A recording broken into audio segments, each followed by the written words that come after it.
안녕하세요. 나무 아카데미입니다. 오늘은 고전 산문 토공전 내용 살펴보도록 하겠습니다. 제가 처음 시험지 보고 학생 여러분들도 아마 같은 생각을 하셨을 것 같기는 한데, 토공전이라는 제목을 보면 근데 이거 아시죠? 시험지 받고 문학시험 칠 때 제일 먼저 해야 될 게 뭐죠? 바로 제목을 보는 겁니다. 지문부터 바로 읽는 그러한, 욕할게요, 멍청한 짓 하시면 안 됩니다. 죄송해요. 멍청한 짓 많이 하셨죠? 멍청하게 하시면 안 됩니다. 제목 먼저 보시고 아는 작품인지 갈래는 무엇인지에 대한 기본적인 힌트. 문학에는 왜 제목이 있을까요? 그리고 반대로 왜 독서에서는 제목이 없을까요? 독서에서는 힌트를 주지 않겠다라는 거고, 문학에서는 힌트를 주겠다라는 겁니다. 근데 힌트를 일부러 발로 찹니까? 멍청이 같이. 죄송합니다. 그만할게요. 그러면 안 되시겠죠? 그러면 안 됩니다. 그런 행동하시면 안 됩니다. 반드시 제목 먼저 보셔야 되는 거 잊지 마시고. 자, 근데 여기서 토공전이라는 제목을 보고 뭐지? 처음 보는 거다 라고 생각하는 사람들도 있으실 거고, 왠지 토끼전 생각나잖아요. 사실 토끼전을 생각했던 사람들도 아마 있으실 것입니다. 자, 근데 토끼전은 토끼전인데 토공전은 뭐야? 라는 생각을 하셨을 수도 있겠죠. 자, 그러나 머릿속으로 토끼전의 내용을 잠시 떠올리고, 왜냐면 여기 보기가, 보기 이야기도 해드릴게요. 수능에서 보기는 힌트입니다. 아니, 수능 언어 영역이란다. 언제 때야.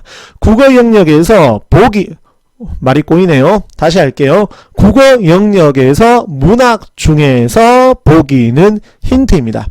지문을 읽기 전에 반드시 먼저 보셔야 됩니다. 엄청난 힌트가 됩니다. 자, 여기 보세요. 보기. 토끼전. 내 생각이 맞았네. 이거 뭐네? 토끼전이네. 라는 생각하시고, 송사설화 모티브. 뭐지 싶지만 재판을 통해 갈등을 해결하는 게 송사설화의 모티브잖아요. 설명해줬잖아요. 용왕과 토끼는 옥황상제가 주관하는 재판사항에 놓이게 되고, 그러면 우리가 알고 있는 지식 생각해보세요. 용왕과 토끼 둘 사이에 무슨 일이 있었는지 알고 계시지요? 자, 그거 모르면 죄송합니다. 제가 어떻게 하겠습니까? 자, 다 알고 있는 그 상황에서 우리는 마지막에 토끼가 도망가는 걸로 끝이 나는 걸로 일반적으로 알고 계시잖아요. 자, 근데 여기서는 특이하게 용왕보다도 당연히 토끼보다도 더 높은 존재인 옥황상제가 나타나서 재판을 하는 겁니다. 무엇에 관해서 재판을 했을까요? 이 둘에 관해서 재판을 했겠죠. 네가 잘했다, 네가 잘못했다 라고 하는 재판을 한 것입니다. 이해되셨나요? 이렇게 엄청난 힌트를 얻었으면 사실 오늘 제가 이거 안 읽어드려도 되는 거거든요. 자, 이러지 않고 그냥 무턱대고 시험지 받자마자 각설, 토끼는 만수산에 들어가. 나 토끼 아는데? 내가 알고 있는 그 토끼인가? 근데 만수산은 뭐지? 신사가 태평하고 만사에 무심하여. 왜? 토끼 잡혀갔었는데? 뭐지? 라고 하면서 이야기가 어려워지는 겁니다. 자, 그러지 말고 방금 제가 말씀드렸던 것처럼 보기에서 무엇을 얻었으면, 힌트를 얻었으면 훨씬 수월하게 지문을 읽으실 수 있었을 것입니다. 자, 그래도 내신 대비를 위해서 전체 흐름은 정확하게 제가 짚어드릴게요. 자, 여기는 우리가 일반적으로 알고 있는 것처럼 토끼가 용궁에서 목숨을, 즉 간을 잃을 뻔했는데 꾀를 통해 가지고 지혜를 통해서 탈출을 한 겁니다. 그러니까 기분이 좋겠죠? 요렇게 그 내용이고, 이때 갑자기 이제 우리가 모르고 있는 좀 독특한 상황이 나온 겁니다. 이때 호련히 한때의 검은 구름이 남쪽으로부터 오더니 조금 있다가 광풍이 일어나 소나기가 쏟아지는 어떠한 비현실적 상황이 벌어졌죠. 자, 그러면서 이는 필시 용왕을 좋아야. 자, 요거 중요합니다.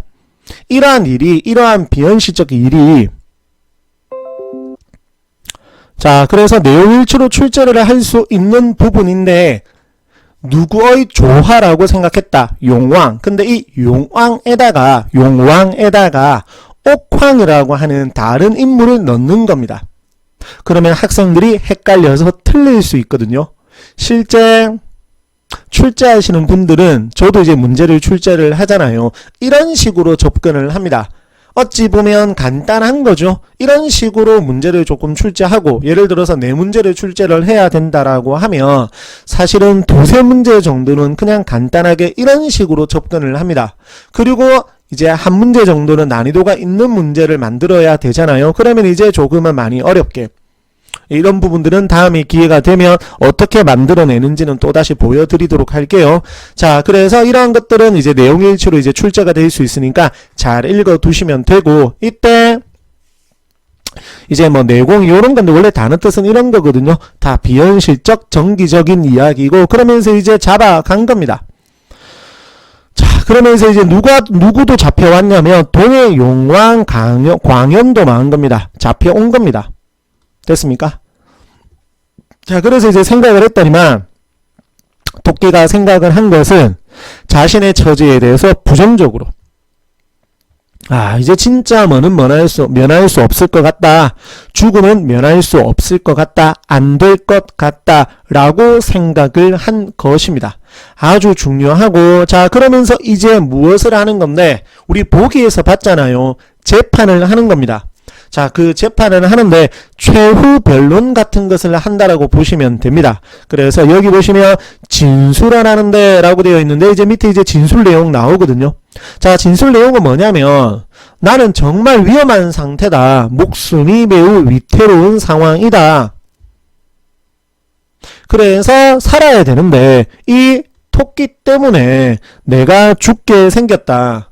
즉 끝까지 반성하지 않고 이기적인 자신의 행동을 반성하지 않고 자신의 목숨은 귀하고 토끼의 목숨은 귀하지 않다라고 하는 그러한 이기적인 모습을 보이고 있습니다. 자, 그러면서 밑에 보시면 토끼가 말을 하는데, 자, 고사를 인용을 해서 세속적 욕망을 추구하지 않고 살았다라고 이야기를 하면서 내 목숨도 용왕의 목숨과 다르지 않다.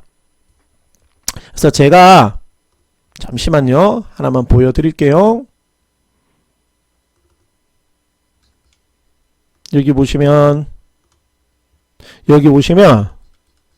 어떤 문제를 제가 했냐면 여기 보시면 죄송합니다. 금방 찾을 거예요. 여기 있습니다. 슬견설이라고 하는 작품과 제가 연관을 시켰거든요. 슬견설에도 보시면 똑같습니다. 어떤 손님은 좀 목숨이 귀하고 천함이 있다라고 했습니다. 즉 큰 개는 목숨이 귀하고 작은 것들은 목숨이 귀하지 않다라고 하는 그런 사고방식을 지녔고, 밑에 나는 글쓴이는 그렇지 않거든요. 똑같죠? 자, 이런 식으로도 출제를 할 수가 있겠습니다. 자, 그러면서 이제 판결을 하는데 당연히 용왕편을 들어줄 리가 없잖아요. 근데 이제 판결 내용은 조금 특이합니다. 용왕은 용궁 보내고 토끼는 세상으로 놓아주는 겁니다. 물론 이게 잘못된 판결은 아니죠. 근데 저는 용왕을 막 내리칠 줄 알았거든요. 엄청난 벌을 내릴 줄 알았는데 또 그것은 아니었습니다. 자, 어찌되었건 이 정도의 판결로 끝이 난다. 요렇게 보시면 되겠습니다. 어렵지 않죠? 자, 밑에 핵심 정리 이해와 감상 혹시나 보시고, 자, 오늘 영상도 학생 여러분께 많은 도움이 되었으면 좋겠습니다. 감사합니다.